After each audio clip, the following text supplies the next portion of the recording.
Ο Άγιος Παΐσιος διηγείται ενέργειες της Θείας Χάριτος. Είπε ο γέροντας: «Κατά την επίσκεψη της Θείας Χάριτος σκυρτάει η καρδιά.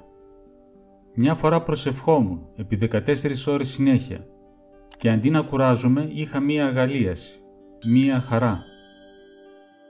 Σε μία στιγμή σκέφτηκα, αφού είμαι σε τέτοια ηλικία, μου λείπουν και δύο πλευρά, να πάω να βάλω τη ζώνη μου, να δεθώ με σκοινιά από το ταβάνι και αν είχα και δύο διχαλωτά ξύλα να στηρίζουμε στις μασχάλες, θα μπορούσα να συνεχίσω και να το δώσω όσο πάει». Αυτό ήταν.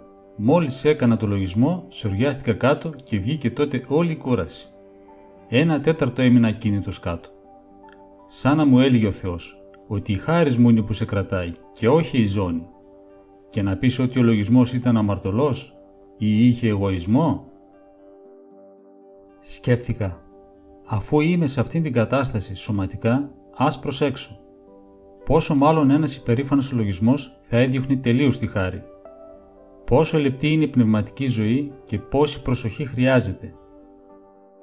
Παρόμοιο γεγονός ο γέροντας είχε ζήσει και στον Τίμιο Σταυρό, το οποίο διηγήθηκε στις 27 Δεκάτου 1978 ως εξής. Μια φορά προσευχόμουν όρθιος για πολλές ώρες. Όχι μόνο δεν αισθανόμουν κούραση, αλλά απερίγραπτη χαρά τόσο που δεν ήθελα να διακόψω την προσευχή. Για να μπορέσω να συνεχίσω όσο το δυνατόν περισσότερο, πήγα να ζωστώ μια χοντρή ζώνη.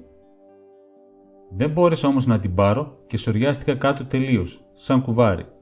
Με κρατούσε τόση ώρα ο Θεός και μόλις πήγα να προσθέσω δήθεν την ανθρώπινη μου δύναμη και φροντίδα, πήρε τη δύναμή του για να μου δείξει τι αξία έχει η δική μου προσπάθεια. Άλλη φορά διηγήθηκε. Ήμουνα σε μια αγρυπνία και κρύωνα πολύ. Σκεφτόμουν, αφού κοινωνήσω μετά τη Θεία Λειτουργία, να πάω στο κελί μου και να τυλιχθώ με 3-4 κουβέρτες για να ζεσταθώ. Μόλις όμως κοινώνησα, μια θερμότητα άρχισε να απλώνεται σε όλο μου το σώμα. Όπως η ηλεκτρική σόμπα σιγά σιγά ζεσταίνει, έτσι ένιωθα να απλώνεται μέσα μου η Θεία Χάρις. Άλλη φορά ο γέροντας διηγήθηκε. Παρακαλούσα κάποτε τον Θεό να μου δείξει πώς πρέπει να προσεύχομαι. Οπότε είδα σε όραμα ένα γνωστό μου παιδί γονατιστό με δάκρυα να εξομολογείται στο Θεό και ύστερα να υψώνει τα χέρια του και να τον παρακαλεί. Αυτή η εικόνα με διέλυσε και είπα: «Θεέ μου, σχόρναμε. Δεν έμαθα ακόμα να προσεύχομαι.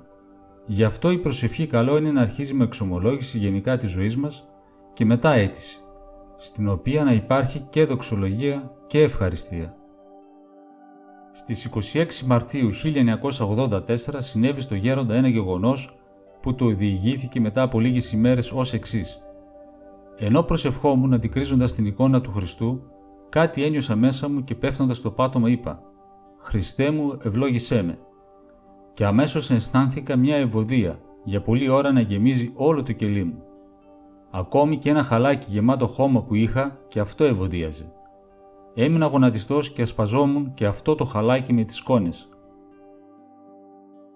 Από το βιβλίο Ιερομονάχου Ισαάκ, βίος γερόντος Παϊσίου, του Αγιορείτου, έκδοσης 6, Άγιον Όρος 2008, σελίδα 302.